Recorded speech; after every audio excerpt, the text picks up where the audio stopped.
Connie, je me lance dans un projet d'une chaîne de télé en Italie. Malheureusement, sur place, ce n'était que du vent. Moi, je n'avais plus de possibilité de retourner en Côte d'Ivoire parce que j'avais déjà demandé une mise en disponibilité de 2 ans au niveau de la RTI.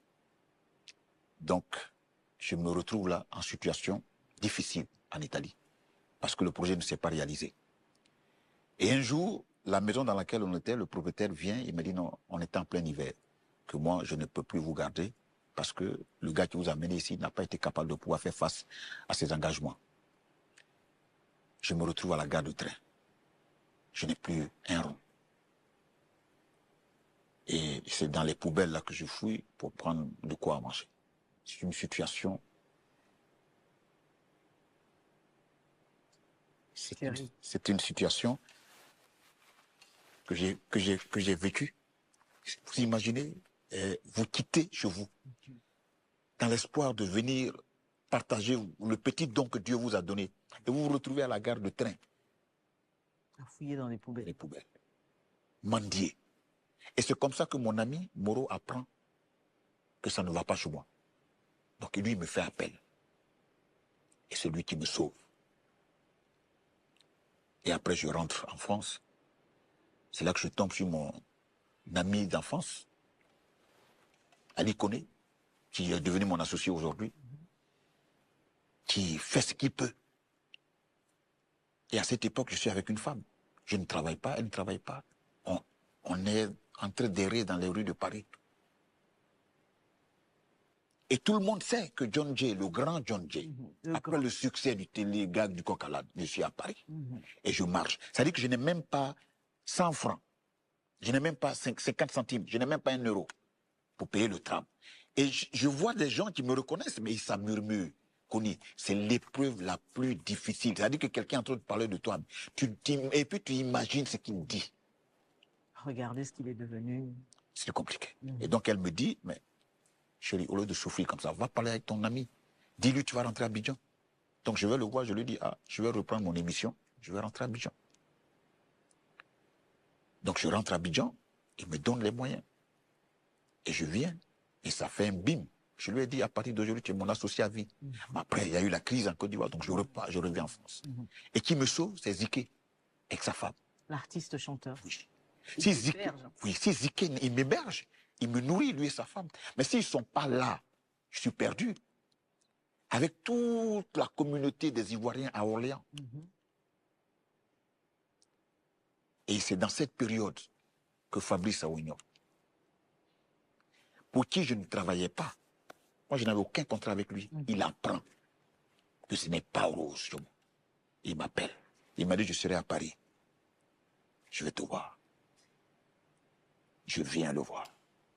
Il me regarde, il dit c'est pas vrai. Qu'est-ce qu'il y a? Écoute, je vais t'aider comme je peux, mais fais tout, il faut que tu rentres dans ton pays.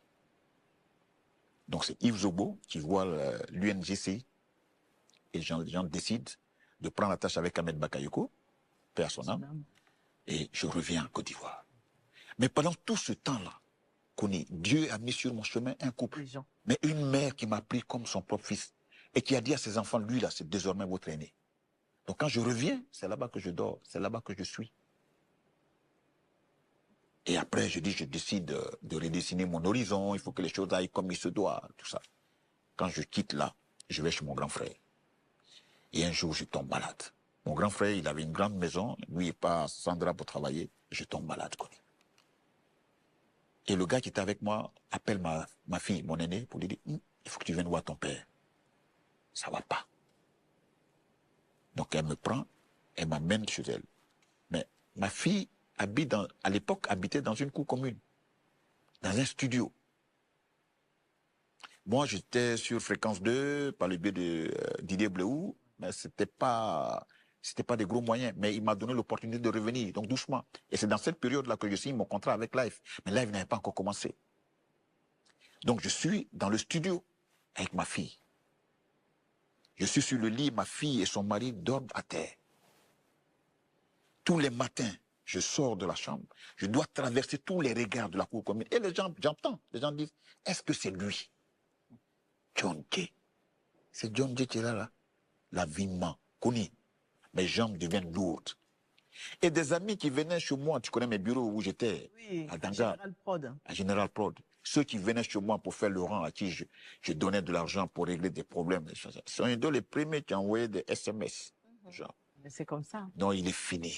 C'est toujours comme ça. Mais il me rendait un service. C'est comme ça que quelqu'un a été informé et il a dit à Fabrice, si tu ne reprends pas contact avec ton gars, c'est pas bon. Donc Guy m'appelle et me dit, il dit Sawignon, le boss voulait te voir. Donc il vient et dit, bon, écoute, voilà ça. On n'a pas encore commencé la télé. Ce que je te donne là, c'est pour moi. Tu ne me rembourseras pas. Retrouve ta dignité. Il n'est pas rentré dans les détails. Connu, ce jour-là, je l'ai regardé, je lui ai dit, Fabrice, si par malheur, je me trompais à te faire un poignard dans le dos, que je n'existe plus. C'est le même engagement que j'ai pris avec ma mère adoptive. Si cette femme n'avait pas été dans ma vie, si elle n'est pas dans ma vie, elle est son mari, je ne serais pas devant toi aujourd'hui. Donc quand moi je vois tout ça, ce que j'ai vécu, je ne peux pas permettre que même mon pire ennemi que vive ça.